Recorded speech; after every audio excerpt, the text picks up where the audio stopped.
In this installment of Google Ads for roofing contractors, we'll discuss the importance of reviewing past search terms and adjusting search keywords or negative keywords to reduce wasted ad spend. The search terms report might be one of my favorite reports within Google Ads because of how often it is overlooked by roofing contractors managing their own Google Ads account. It also happens to be one of the easiest ways to uncover wasted ad spend over weeks, months, or even years. For example, several years ago, we took on a mold remediation company who had previously managed their own Google Ads spend of about $1,500 a month. In their search terms report, we found that they had been spending hundreds of dollars each month on search queries of black mole removal, like for your skin, which wasn't a service they offered. How did this happen?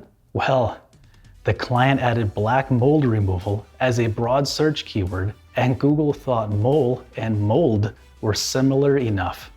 Talk about a waste of advertising dollars. That's enough backstory though. Let's jump into the Google Ads account to review search terms and make any necessary adjustments. To look at some of the search terms, what we'll have to do is pick a campaign that's already been running for at least a little while, and go ahead and click on that, go into one of the ad groups and go into search terms.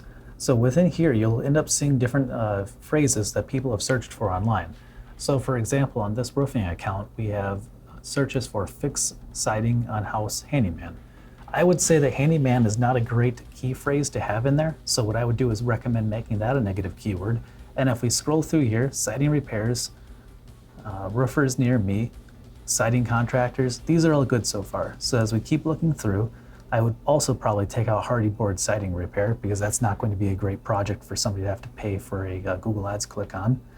And if we keep going down, I would also probably take out the word visualizer and maybe even the word tool, just because how would that ever be used in a good search phrase that would bring in money for your business. I'd also take a look at taking out the word mice and mouse. That's not going to be great. I would also probably take out the word should. Usually anytime people end up asking questions into Google, it's not too high intent for actually making a purchase, especially not such a large purchase as replacing the roof or siding on a home. Otherwise, most of these seem pretty good. I could see taking off the word expectation and expectations, because that's probably not going to be great either. I'd also, this one's tricky. So like you've got the word virtual in there because someone's looking to just have a roofing estimate made without having to have someone come out to their location.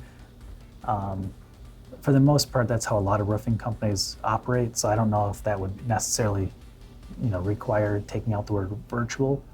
But the rest of these are all fairly decent for the campaigns that are targeting roofing and siding jobs. Siding repair might not be a great one, so I could see taking out the word repair and putting that as a negative keyword on siding, and then leaving it as a keyword for roofing, because maybe a roofing repair job turns into just replacing the entire roof, whereas a siding repair job might only just be a couple pieces of siding, so that might be a small job. So why end up, spending a decent amount of money for a click on a phrase like that? So that's up to you. But to create a negative keyword, you can come into negative keywords here, and you can go and click on the plus sign and then type in the keywords here. And then this is where you could either assign a negative keyword to a campaign or an ad group level. Remember, if you do it on a campaign and you put in the word repair, that means that nobody would be able to search for roofing repair anymore as well. So that might be a spot where you want to choose the ad group level to put in a word repair, select the ad group of siding, and then put in the word repair here. So that's definitely an option. But this is something that you want to stay on top of, like every month, every maybe 2 months. Go in there, look at the search terms in this report. Put in the date range of what you want to take a look at for the report, and just go through all the phrases that people have been putting in. Figure out what phrases you wouldn't want to trigger your ad in the future. Just it's a great way to save money. That way you don't end up having to keep paying for all these clicks that might not end up resulting in a phone call or an email lead to you. Thank you for watching, and please check out the next video in this series to continue.